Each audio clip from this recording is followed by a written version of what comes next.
Are the Vancouver Canucks on the brink of a major shakeup? Rumors are swirling about a rift between two of our star forwards, and it could spell trouble for the team's playoff hopes. With management reportedly exploring trade options, could we be seeing one of these key players in a new uniform soon? Stick around as we dive into the latest on this developing story, and make sure to hit that subscribe button and like this video to stay in the loop on all things Canucks. We've got some serious buzz surrounding the Vancouver Canucks, and it's not just the usual game day chatter. Tensions between two of our key forwards, JT Miller and Elias Pettersson, have spilled into the media, and it's got fans like us on edge. Just over the weekend, rumors started swirling that the Canucks might be looking to shake things up, potentially even trading Pettersson. Can you believe that? David Pottinger from the province laid out the speculation, mentioning that the Canucks could be eyeing a deal with the Buffalo Sabres that would involve sending Pettersson their way in exchange for Dylan Cozens and Bowen Byram. It's a lot to digest, especially with the Canucks needing a top-4 defenseman after Filip Hronek got sidelined. Quinn Hughes and coach Rick Tocchet tried to downplay the rumors, but you could feel the tension. Pettersson himself shot back at the media, claiming that people are making seed up, before he bolted from the scrum. Then we had Friedman, who's a reliable source in the hockey world, saying this rift has been brewing for a while. He noted that the Canucks thought they had resolved it last season when both players were performing well together. But now it's starting to affect the team, and that's concerning. Honestly, this ongoing feud could derail our playoff hopes. We're barely hanging on to a wild card spot in the Western Conference right now.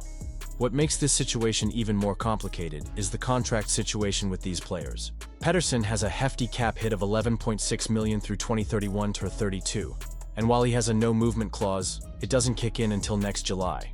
On the other hand, Miller is a bit more affordable at $8 million, but he has full no-movement protection. So if the Canucks decide to pull the trigger on a trade, Pettersson might be the easier choice to move, despite being the younger and arguably more talented player. And let's not forget about the Carolina Hurricanes, who were reportedly interested in Pettersson back when he signed that 8-year deal. Ryan Henkel from the Hockey News brought that up, suggesting they might circle back to him. It's a lot to think about, and as a fan, I can't help but feel conflicted.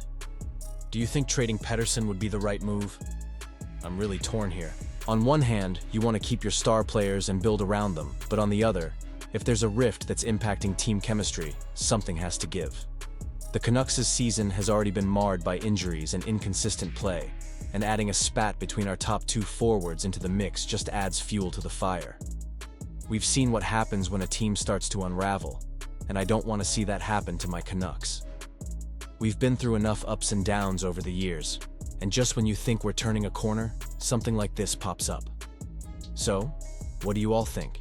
Are you worried about the implications of this rumored rift? Do you believe the Canucks are making the right decisions in handling this situation? I want to hear your thoughts. Share your expectations and frustrations in the comments below. This is a pivotal moment for our team, and it's crucial that we come together as fans to support our players, no matter what happens.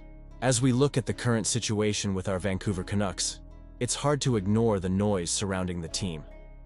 I mean, we haven't won in 3 games, and instead of focusing on the ice, all eyes seem to be on the drama brewing off it.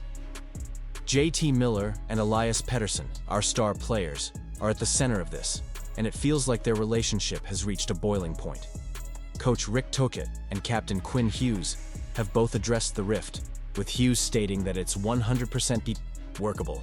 But over the weekend, both players denied any issues, with Miller saying, "This isn't a thing." He even offered to do a joint interview with Pettersson to put the speculation to rest. And honestly, isn't that a bit telling? If these two are really on the same page, why does it feel like there's so much more going on behind closed doors? Pettersson's response to the drama was equally dismissive. After the last game, he seemed frustrated, saying, "Oh my God."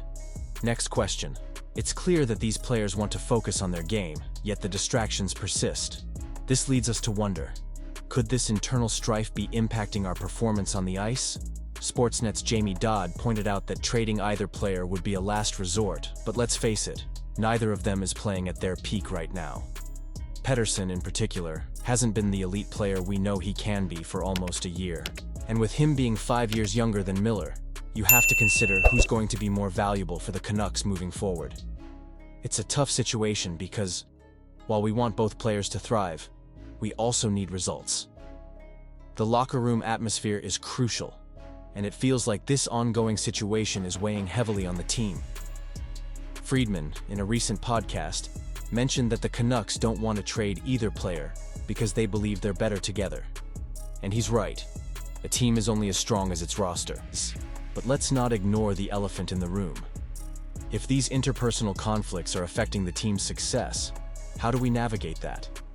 Hughes seems to be the glue holding it all together, and his leadership will be vital in addressing these tensions.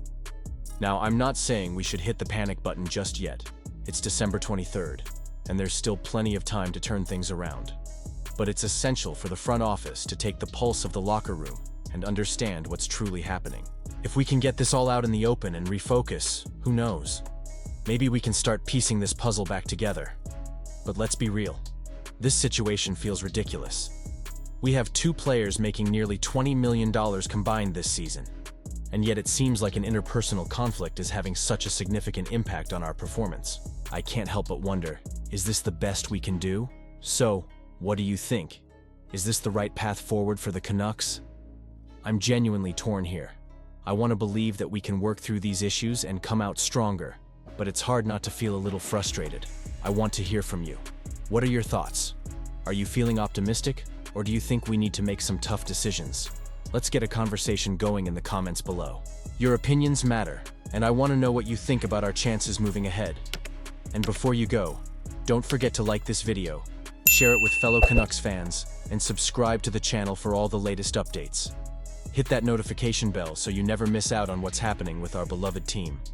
Let's keep this conversation alive, and as always, go Canucks!